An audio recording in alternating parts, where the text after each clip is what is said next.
熟悉生肖嘅人咧，坐太歲又唔係幾掂啊，所以屬雞嘅人咧就叫坐太歲。坐太歲嘅意思咧，即係你同嗰個當地嘅太歲神咧就爭位坐，爭凳坐，所以就冇得坐，冇得坐會點咧？就比較容易攰，同埋咧容易有意外。所以屬雞嘅人咧，今年一定要多休息，同埋咧就多做運動，嘅起居飲食要正常，同埋唔可以賭錢。那屬雞的人來講，坐太歲，所以不可以賭錢，不可以投資，要多點休息運動。Now the Rooster people against or in the same sign as a year, as a result, they are trying to fight for the same chair. So they will get tired easily or get sick easily. The advice for the chicken people and the Rooster people, no gambling, no speculations. Try to rest well and do more exercise. However, your work, your income is not bad. 那屬雞的人今年有財星的，所以不是那麼差勁，是可以賺錢。其實屬雞嘅人咧，今年有財星入局，所以你屬雞嘅人咧，正財唔錯，就冇偏財咁簡單啫。嗱，屬雞之後第二個生肖咧就屬狗啦。屬狗嚟講咧，亦係犯太歲今年。嗱，其實太歲各有邊5種太歲咧？坐太歲、沖太歲、刑太歲、害太歲同埋破太歲5種太歲，所以有5個生肖犯太歲。雞係特別多太歲嚟嘅，其他啲生肖冇嚴重嘅。咁呢個屬狗嘅人咧，就叫做刑太歲。嗱，第二個犯太歲嘅生肖是屬狗的，屬狗嘅是刑太歲，刑法的刑。Now the second sign that's also against the year is a dog. The dog is against it in a different manner, mainly about relations. 嗱，屬狗嘅人咧，有邊個屬狗嘅人舉舉手先？哇，都好多屬狗嘅人喎，都屬狗人好忠實嘅。嗱，屬狗嘅人咧，今年第一要提防乜嘢咧？第一要提防咧就係小人，因為刑太歲主要就係人事方面，所以小人係第一。第二咧就官非，所以屬狗嘅人今年揸車都要小心啲，同埋咧唔可以太多秘密講俾人聽啊！你講咗秘密聽埋太多啲謠言，啲謠言就整翻你嘅。所以屬狗嘅人咧可以多用耳朵多啲分析，但係少啲講嘢埋街。但係屬狗嘅人今年驛馬強，如果你做嘅嘢咧成日要走動咧，屬狗唔錯嘅。屬狗的人來講，今年驛馬特別好。要是常常歪油呢是好的，但屬狗的人小心小人。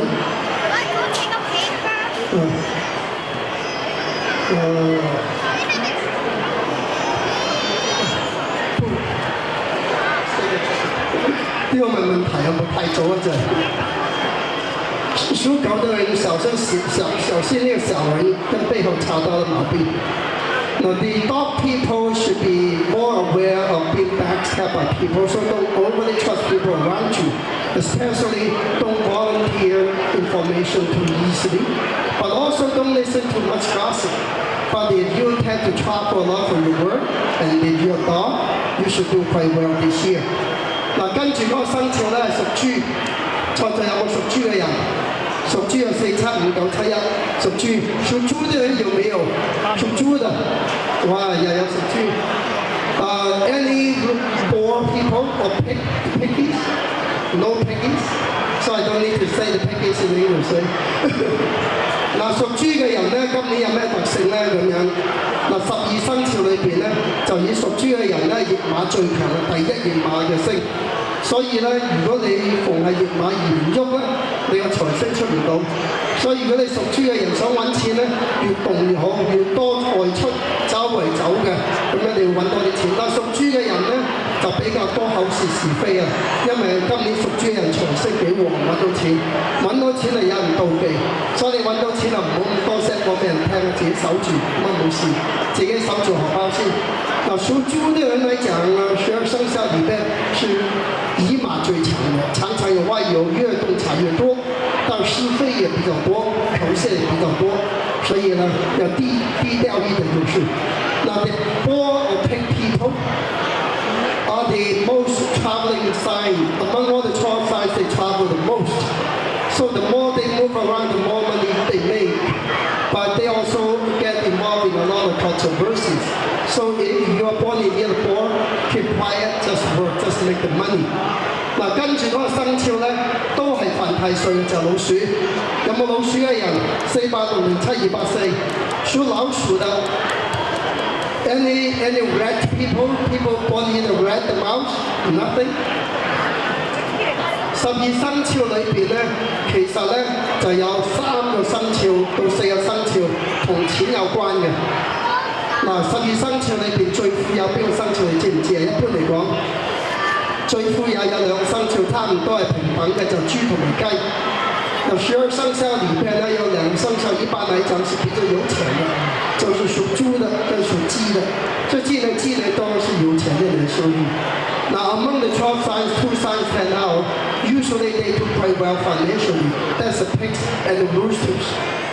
But other 2 signs also do well financially are the rats and the snakes. They tend to hide money and always tell people they're poor. So very typical. Now 属蛇跟那个属老鼠的人都是比较有钱的。一般来講呢，他們比較低調，都是把這錢呢收起來，都看不到。屬老鼠同屬蛇嘅人呢，都係第3、第4個比較旺財嘅生肖。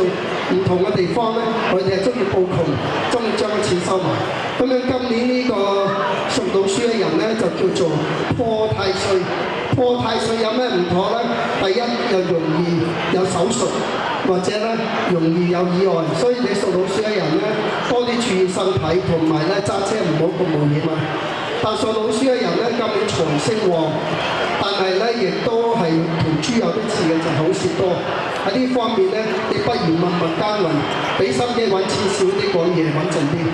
那屬老鼠的人來講呢，今年是破太歲，破太歲來講比較容易血光災，容易的意外受傷。那是屬老鼠的人今年的財運不錯，所以可以默默耕耘賺錢，少開口就是背叛是非。Now the people born in the year of red will tend to be able to make money quite easily this year. And the money sign is also quite dominant. The problem is because of the conflict between the rooster and the red, they will tend to run into accidents easily, accident prone, and also chances for surgeries or operations. So if you're born in the red, try to look after your health more, do more checkups and exercises, and keep a low key, just make the money and keep quiet. Alright? 嗱，第二跟住嗰個生肖咧就係屬牛嘅生肖，有冇屬牛嘅呢度？屬牛啊，屬牛嘅生肖。People born in the year of the ox, anyone? No one? Or too shy to raise their hands? 嗱，屬牛嚟講咧，今年排行係幾多咧？排行第2，係第2最好嘅生肖。嗱，所謂呢個太歲嚟講咧，唔一定唔好啊。如果呢個太歲當運嗰個生肖咧，同你自己本身生肖合起嚟，佢幫你咧，你特別強；佢唔幫你咧，就特別麻煩。但係佢同牛咧或者3合，所以好幫你。牛今年嚟講旺喺邊咧？旺喺桃花，旺喺呢個紅鸞星度可以結婚，同埋旺喺財，所謂財來就旺就係今年屬牛嘅特性。那屬牛的生肖來講呢，跟那個屬雞的有3個是合起來的。合起來了就是說這個太歲神啊，就是那個屬雞的來幫你的時候桃花很旺，可以結婚，沒有結婚的可以結婚，已經結婚的小心桃花了啊。但那個財來就我，這個財也不少，也很好。Now the ox people are connecting with the rooster into something called the golden connection. And as a result, the money is quite good with the ox people. They are ranked number 2 among the 12 signs, being good that is. And also lots of romances. So if you're not married yet, and if you're born in the ox, consider getting married. If you're already married, be careful. You may have too many romances. Certain of that romances should not have. Alright, keep that in mind. 嗱，咁樣屬老虎嘅生肖係點咧？有冇屬老虎嘅人 ？OK， 冇屬老虎啊！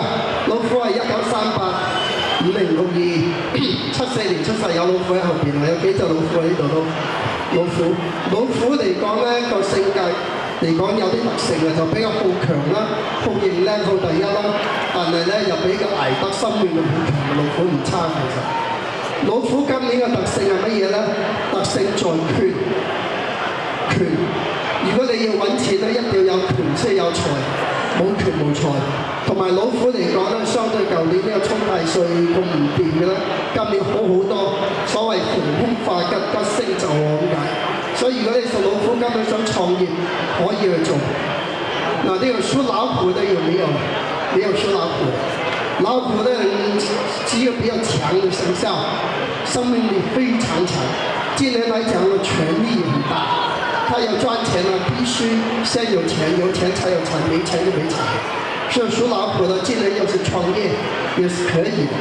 Now the tiger people and the tigers here, tigers are very strong signs. So in order for the tigers to make money this year, they have their power first. The more power they have, the more money. Tiger people are very strong lifeline. Usually they're very tough people. But because they are too dominant, sometimes they make enemies.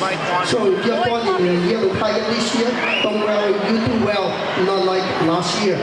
嗱，跟住個生肖咧就比較麻煩啲，呢個咧就兔仔，啱啱叫沖太歲。兔仔咧就係呢個193951637，有冇兔仔嘅人啊？有沒有屬兔的？屬兔今年要留意聽一聽啊！今年是一個最麻煩的生肖，也是沖太歲，跟那個忌是對沖。Any rabbit people? People born in the rabbit?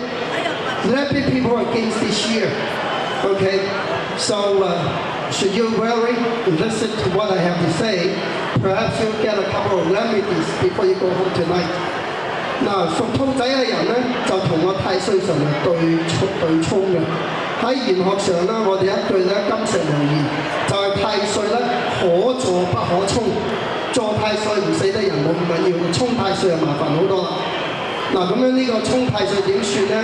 就即係容易破財，容易有血光之災，所以千祈唔好賭錢，唔好投機，最好連股票都唔好鬥。如果你屬兔仔，但如果你唔犯命宮而屬兔，逢沖就要必動，你喐咧就可以化咗個太歲，所以越喐越好。咁有人話用咩生肖嚟解呢個咧？解個咩嘢好啲咧？如果你屬兔仔嘅話咧，最幫到你嘅咧就有兩個生肖。一個咧就屬蛇，今年；另外一個屬豬，但係就唔可以同時，一係就蛇，一係就豬，唔可以一齊，一兩個對沖。那屬兔的今年要注意，原是跟那個太歲爺對沖，所以呢不宜賭錢了，不宜投機，不宜買股票，這個賭場就不要去了。還有，要是沒有犯命宮啊，越動越好。所以屬兔的人今年多點動，也可以化解。要打一个玉佩，你可以打一个蛇的玉佩，也可以打一个猪的玉佩，不可以同时吧？龍的玉佩不行，龍跟兔有問題嘅。嗱，龍嘅玉佩咧，如果屬兔嘅人唔戴，大家記住，因為兔同龍本身都有沖嘅，所以唔戴得龍嘅玉佩。Now, people born in the year of the rabbit against the year, as a result, they should not gamble, they should not speculate. You probably want to stay away from the stock market. But at the same time, if your line of work had to do with traveling, like if you're a tradesman, you're import-exporter, or you're a salesman, and you're born in the year of rabbit, and the more you move around, then you should be able to avoid the money-losing event. But try carefully, be aware of a plus sign, so you probably want to have a checkup first. 嗱，跟住個生肖咧，係今年12生肖排行第一，係最好嘅生肖係邊個咧？就係屬龍嘅生肖。有冇屬龍嘅人？哇，好多龍，個個都話自己屬龍啊！即係跟龍咁犀利今年。屬龍嘅生肖來講是今年最好的生肖。有沒有屬龍的？有屬龍的。原因呢，這個屬龍呢跟那個雞有6個，合起來就很好。Anybody born in the year of the dragon, the number one sign for 2005. OK， 嗱呢個屬龍點解好咧？六合點解咁好咧？因為六合裏邊本身咧就帶咗姻緣兼桃花，所以如果你係屬龍嘅，今年尚未結婚咧，快快脆就卜取今年比較美滿啲，同埋呢個屬龍嘅咧人事關係都會好，同埋有創作能力。可以創業，如果你唔創作咧，都會容易升級。所以呢個龍咧，今年有多少可以講話心想事成嘅。那屬龍的人今年可以說是心想事成，原因呢，這太歲爺啊都會幫呢任何的生肖所以呢，有什么大的计划，比如结婚了，比如创业，比如升级了、转工啊，尽量都可以干，不要担心。结婚可以啊，没有结婚的尽量可以结婚，不怕，可以结婚。Now, people born in the year of the dragon are number one because they are so connected with the year of the rooster. So if they haven't been married yet, go do it. And if you're working for someone, you have a very high chance to get promoted. And if you want to start a business, go for it. Dragon, just do it this year.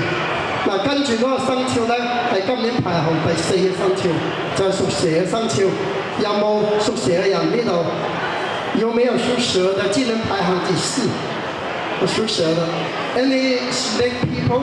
They are ranked number 4 this year in terms of luck. 嗱，咁樣屬蛇點解好咧？因為蛇雞牛或者三合，所以咧佢同呢個雞嚟講合得好好嘅。咁合得咁好會代表乜咧？代表生到財有錢先，可以創業。但有乜唔好咧？謠言多，口舌多，所以屬蛇嘅人咧成日聽埋咁樣，左耳又聽一啲，右耳又聽一啲，咁啊揦晒大教。所以你屬蛇嘅人咧，最緊要就唔好聽信謠言，唔好聽咁多閒言閒語，俾心機揾錢，咁你就做好多嘅嘢。那屬蛇的人來講呢，今年財星非常旺，唯一不好的有2點，第一是學工災，第二來講呢，就是謠言特別多。所以呢，不要不信謠言，多點工作，多點賺錢，少點聽閒言閒語，那就安全。Now, people born in the year of the snake have got a very dominant money sign, but also a less dominant bleeding sign. So they should be careful about some kind of cutting. But there would be also a lot of gossips, a lot of kind of backstabbing, jealousy from people. So if you're born in snake, focus on your work, listen to those gossips less. Just focus. All right? 嗱，跟住生肖係屬馬嘅，有冇屬馬嘅人？馬係12生肖裏邊最冇耐性嘅，同埋最急嘅。蛇係12生肖裏邊最靚嘅，所以有啲唔同嘅。屬馬嘅那有沒有屬馬的？屬馬12生肖裏邊是最沒有耐性、最有精力充沛的但12是最漂亮，馬的是最有精力。Anybody born in the horse? 1942, 54, 66, 78. The horse people are the number one most energized sign, most energetic sign. While the snakes are the most beautiful sign, sexy sign of all. So they do different things. 嗱，屬馬嘅人咧，今年咧就係12生肖裏邊桃花最大嘅生肖，最重桃花。如果你已經結咗婚咧，就你將個桃花變一變就好啲，做一種公關桃花就唔好揀嗰陣桃花。咁啊，如果你做個行業係娛樂事業啊，或者係做堆人嘅行業啊，做買賣嘅行業啊，你屬馬咧，今年相當唔錯啊。咁馬有呢個咁大嘅特性。但係嚟講咧，就有咁多輕微嘅啫，就容易有意外嘅事咯。屬馬的人來講呢，今年12生肖裏邊是排行第1，桃花最重的生肖，特別多桃花。要是你是做公關行業做買賣的，屬馬的應該是很好的。就屬馬的人來講呢，也是一種犯太歲，它叫這個叫害太歲，所以夫婦感情呢可能有輕微的問題。補充用廣東話一句咧，就屬馬嘅人今年都係犯太歲。佢講咧叫害太歲，亦都叫穿太歲。一般咧就犯夫妻嘅，所以咧尤其是小心嘅桃花又重，俾個桃花俾翻隔離嗰位穩陣啲啦。Now, people born in year of horse will be very romantic. It is the most romantic of the 12 signs. But at the same time, it's a little bit of a conflicting sign with relations. So in other words, the horse people tend to have too much outside relations, not enough inside relations. So if you're born in the year of the horse, you should pay more attention to the one beside you, not to the other one beyond. All right, keep that in mind. But if you're in sales or show business, you're a horse, you should do phenomenally well this year. 跟住咧就屬羊嘅生肖有冇屬羊啊？ The sheep people. 哦，屬羊。OK， 屬羊的有沒有？屬羊生肖的有。Anybody born in year of the ram, the goat, the sheep? That's the most controversial one because there are so many ways to say it. If you're a tough guy, it's a ram. If you're a little gentle, mild guy, it's a sheep. If you're tougher, you like to climb mountains, then you're a goat. So you can say it any language you like. 嗱，呢個屬羊嘅今年咧係12生肖裏邊犯孤獨色最嚴重嘅，所以屬羊嘅人咧今年咧如果未結婚咧就要等一等添，可能要等2年，等到2007年。嗱，如果結咗婚嘅話咧就穩陣啲，但係咧就唔好成日匿埋唔記得見下你老公或者老婆啊啲人。其實屬羊嘅人嚟講咧，今年要平穩年，佢冇衝亦都冇害，平安啦就係大吉。屬羊的人來講呢，既然沒有犯太歲，但他犯了孤獨女性，所以要是結婚了，不要忘掉你的丈夫、你的太太。要是還沒有結婚呢，可能還要待2年呢，要等到那個2007年。所以屬羊的沒有好，也沒有不好，安安定定就很好了。Now, people born in year of sheep suffer something called loneliness. So if you're already married, pay more attention to the one beside you. If you're not married yet, you may have to wait a couple more years until 2007. But it's a neutral year. It's neither good nor bad. It's safe. So whatever you're doing, just step fast. You don't need to make much change. 嗱，跟住咧就係最後一個生肖屬馬騮嘅，屬馬騮咧就係舊年做太歲，今年就冇。嗱，屬猴嘅有冇人屬馬騮嘅呢度？屬猴嘅有沒有屬猴的？去年犯太歲，今年沒有。Anybody born in the year of monkey？ 哇，有 monkey。Okay, monkey people are the second most agile sign next to the horse. That's a monkey. 屬猴嘅人12生肖裏邊咧係第2個最動嘅生肖啊！所以人哋話嫁個老公隨山走咁解啊，嫁隻馬騮隨山走，就係因為好動嘅，除咗馬到去啊，都係喐唔停嘅。嗱，屬馬騮嘅人今年咧叫多合年啊，多合年嚟講啊麻煩啦。如果你拍緊拖咧，可能同時拍緊幾個咁樣啊，如果一下唔小心全部散晒兵。所以咧專心啲好啲，但係馬騮有個好處，今年都文昌旺。如果你仲係讀緊書嘅馬騮咧，今年唔錯嘅讀得。同埋咧，做馬騮嘅人咧，如果係做用識腦嘅所謂，譬如寫作嘅嘢啊、諗嘢，今年都唔錯。屬猴的人來講呢，今年就一個多賀年，就同時賀這幾個生肖。所以今年呢，要是沒有結婚的，可以同時幾個男女朋友比較麻煩一點，所以專一一點。但是屬猴的文昌很好，要是念書呢，應該是不錯的。Now, people born in the year of the monkey are called multiple connecting year. That means they may have several girlfriends or boyfriends at the same time, so they better pay attention. Either they should get caught, okay, or they better focus more on just one. But the learning sign is very strong with the monkey. So if you're a monkey person, you're studying, you should do well. Or if you're in a kind of work to do with thinking, so you should also do well. So that concludes the 12 signs. The next topic is a highlight of the year. 嗱，咁12生肖講完啦。嗱，咁你有問題咧，就我哋等到countdown12點問好唔好啊？或者差唔多12點去問，因為時間短促得5分鐘。咁啊，而家呢5分鐘咧，波兄你真係好合作啊！你仲有3分鐘，我想嚟提你㗎啦。唔係5分鐘，係3分鐘 ，only 3 minutes。咁樣咧，我就想喺呢度咧問一問阿波兄你嘅歷史啊，因為就係你就幫我哋講，但係我哋冇機會問你嘢喎。我哋主持應該問下你嘢㗎嘛，係咪？咁不如我問一問你咧，就係話你每年嘅農曆新年咧，你到底做幾多個講座嘅？平均每一個農曆新年大約有28個演講，同埋電視同埋國家電台。點解我咁問你咧？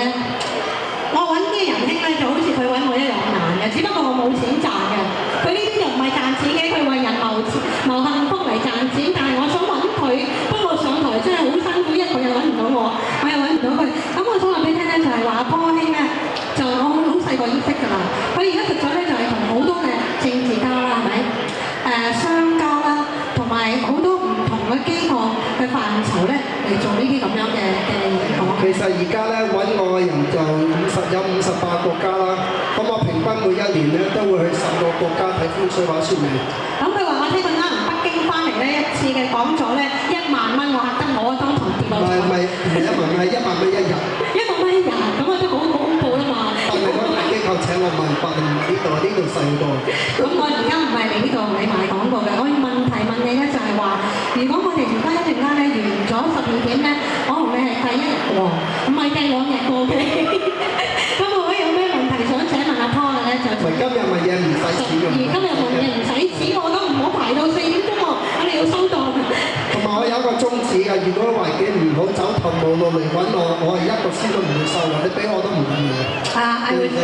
I was just asking Mr. Paul A because I know him as friends since I was like 10 years old. So I'm only 12 right now, but so I only know you for 2 years. But he has been visiting many different countries and has been consultant to many of the governmental officials. And he just returned from Beijing. And today, when you have any questions for him, he's going to start answering questions right after the countdown. And for free. And for free. Well, he was telling me that he's charging $10,000 a day in Beijing. It just scared me half to death here. So thank you very much for coming. But actually, it's cheap for them because the kind of advice I give them usually would be in excess of $100 million. 你睇我啲錢食嚟啲啦。唔係我幫佢哋嘅意見啦，多數有超過1億以上嘅呢投資。好啦，我想喺呢度問一問阿 Paul 2個問題，然後我放你落台了。現在我想問他2個問題，因為我們從中國來加拿大呢，就是今年來講呢，移民好不好？就是從這裡回中國，或者是從中國香港來這裡，好不好？今年移民是非常非常好。非常好，為什麼呢？為什麼今年這個霧中的心來講是風，風來講就是動，就好像有風把你從中國吹過來，從這裡也吹到別的地方去。所以今年這個移民潮很厲害。So I was just asking him whether it is proper, it's good to immigrate or emigrate this year, and he just said that because the wind is blowing from the east, or the wind's blowing this way. Both sides. Both sides. So it's very, very good for immigration. 商業投資呢？一好好。投資亦都好喎，邊個想賺大錢，快啲揾阿 Paul 啦 ，OK？ 好啦，咁一陣間我哋先繼續再問你其他問題，好唔好？好。咁多謝各位，我哋俾啲熱嘅掌聲，好多謝阿 Paul 兄，阿 Paul 兄，Paul 兄為我哋做呢個講座嘅，多謝晒。一陣間幫我哋一齊參加喎，好唔好啊？一定。